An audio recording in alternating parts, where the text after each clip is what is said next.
Let me welcome you, dear viewers, wherever you are, in this another edition of Marianist Heroes, come to you from Marianist Media, here in Kenya, Nairobi.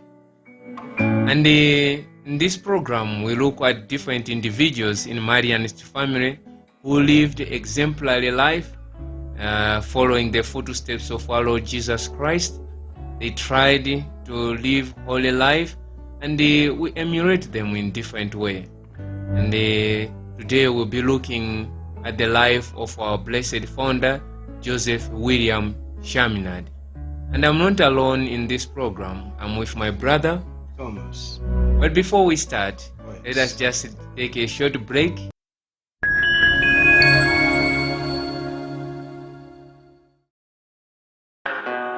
Welcome back. So today is 22nd of January 2024, and it's a feast day, a big day in the Marianist family. Why is it a big day, brother? We celebrate the life of our founder, Joseph William Chaminade, a feast in specific way. Yeah, exactly. So if you are really interested to know about Father William Joseph Chaminade, this is a good day that you can visit different Marianist communities.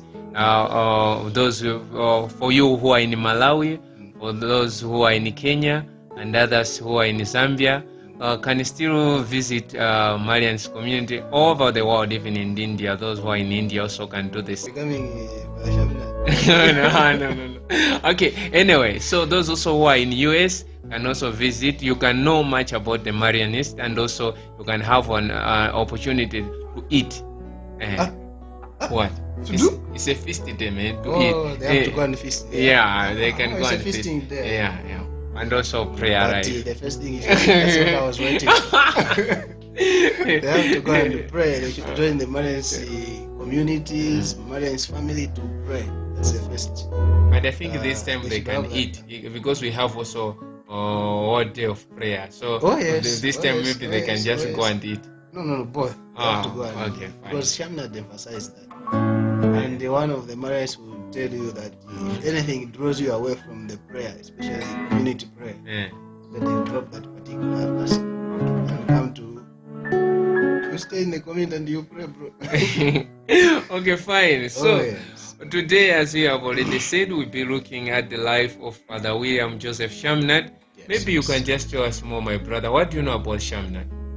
Chaminade is a founder of the Marianist families. In short, let me put it in a singular form. Marianist family all over the world. Whether they are Marianist brothers, Marianist sisters, they're Marianists. The other one is called Alliance Maria. Then what was it? I think they're enough. Okay, they're enough. Yeah, but you can add your own if you want. Yes, so he's someone who was really inspired since his childhood, because he was born in a very faith-oriented family. You know, the people he grew up with, in short, maybe the family itself, the background, it was a faith-rooted background. So whatever they were doing, they were strong Catholics. He had almost 3 brothers who were priests. And he was born in Paris, in France. It's what again? I don't know. For me, I was waiting for you because I remember during formation I used to go to pronounce it as Periquex or Paraquex. I think something like that. Paraquex. Okay. So je parle français, so it's called Peric. Yeah. Okay. In France. No, for me, That I don't know much French. I don't know much French, but Brother Tim, I know, is hearing us and also is watching this program. So and also some brothers from French-speaking country. You know, my brothers from French-speaking country also, maybe they are watching this program. So they will correct us on that. So. You can correct, but I'm not the one who have said it. The one who have said has really affirmed that that's the way this word it is pronounced. Yeah. I think it's Peric. Okay. Because there it has the three letters without accents and X at last. So X is silent. Okay. All right. Tell the viewers more about the life of Father Shamna. So he was born in 1761 in France. He was the 14th child in the family of 14, which was a deeply Christian family, as I mentioned at first. And besides that, his three brothers, as I've also mentioned already, they were priests. That's why maybe even he had that great inspiration. He was anchored in that faith for him to become a priest, someone instead of founding religious congregations. Two of them with the support of the lay members. He entered in a minor seminary in the year 1771. And, it was in Musida. He was there for 4 years. 4 years later. He was not there for 4 years, but 4 years later, he made a private vow. He had some private vows. That was poverty, chastity, and obedience. And then in 1785, he was ordained as a priest. Okay, but I know all these things. All these things. If I'm wrong somewhere, Tim is going to correct all these things. I'm very sure those are the right details about. Okay. Or the part that I like most is the part that he made private vows. Oh yes. Yeah. He made private vows. You see. Most of the times, like in religious life, sometimes like we wait to be like told, or maybe someone to come to us to apply and tell us nice things about what. But it tells us that to live a certain life is really a calling, and doesn't mean that you should be a religious, particularly to live a certain life. But also sometimes because the way you are feeling, you can choose to dedicate yourself to God in a special way. And we can see the example of Father Shamnad. Even that time, he just made private vows like that to live a special life. It's kind of, you wonder what is really moving in Father Shamnad's mind, or how was his relationship with God. It tells us more. He was an extraordinary man. Yeah, exactly. Yeah, okay. So the other thing that maybe helped him because of the family-oriented kind of a background, because they believed, they lived, and they inspired. So in that extent, that's why he took an extra mile, seeing his brothers being priests, and later on with the influence of joining the seminary. See, all those are like factors that really prompted him to live such kind of a life, to an extent of choosing to take those special vows, three of them, which we embrace up to today. See? Okay. When was Father Shamnad ordained? He was ordained in 1785. Yes. But I remember very well, this is also the same time when France was experiencing revolution.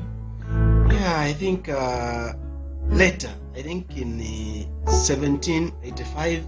He was ordained, then later on it should be in 1790 sure, when the French Revolution started, and he moved to Bordeaux, where also he spent part of his life there.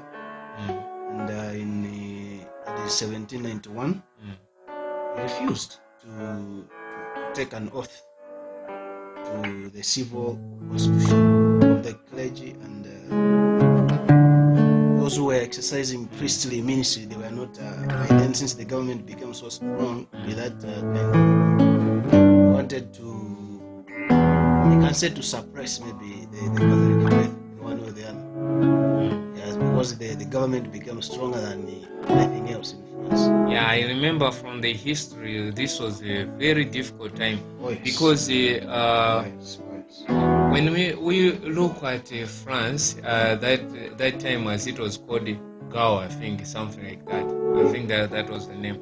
But don't think so much, because Tim is going to. Okay, it will help us. But at least I need to say something that I know. I heard please, across something. But you see, it was a a really difficult time for the church. For sure. And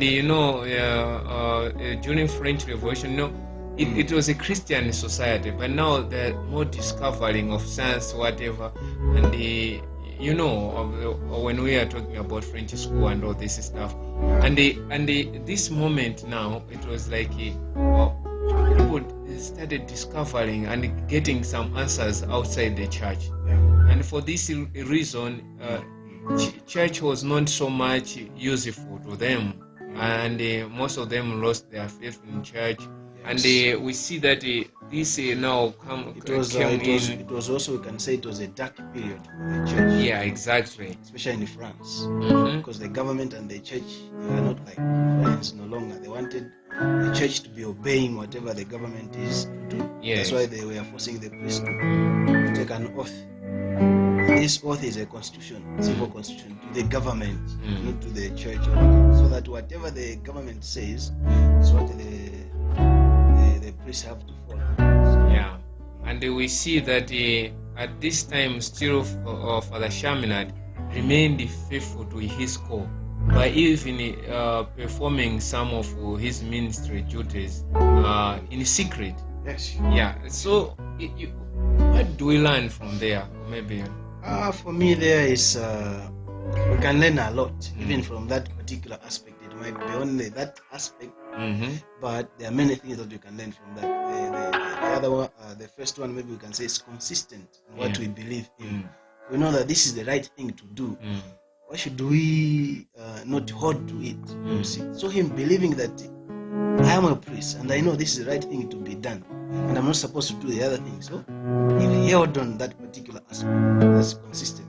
And the other thing is about love. He loved what he was doing and what he was sharing with people. And at the same time, he clung to that, what really made a meaning in his life. Exactly. Otherwise, without that, he would have also lost the way most of them maybe do, despite the threats that they used to receive from the government, but they didn't lose faith. You see, they held to it.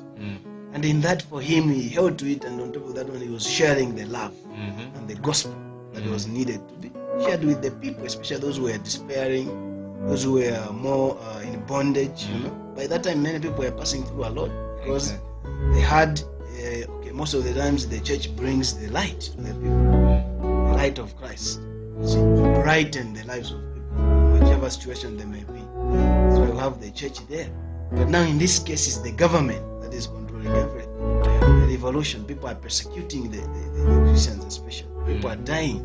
People have lost hope. People have nowhere to cling on.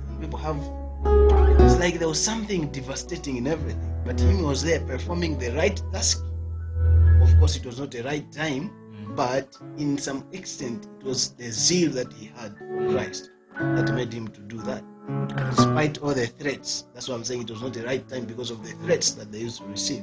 But him, he didn't give up. Yeah, well, I think he went on and on and on and on. I think looking at that also, we can connect with what gospel teaches us. Jesus himself told us that the world will hate you. Exactly. And even Jesus himself was hated. Yeah, exactly. In many aspects, maybe I can put it in that way, because there are many things he had brought to people. But apart from that, there were also many people who hated him, and they didn't like that. The Pharisees, the scribes. So you can see that most of the times, we enjoy our Christian life when things are okay. But when we face some difficulties or maybe opposition, sometimes we backslide. Exactly. We lose hope. Yeah, we don't want to stand up and speak out. Yes. So we are afraid of taking action. We are afraid of standing for the truth. And sometimes we find ourselves being also corrupted, like going to the wrong side, because we want still to enjoy the life. But I think that's not what Christian life is all about, because Jesus himself taught us that carry your cross. If you want to follow me, deny yourself. If you love me more than your relatives, then you can be my disciple.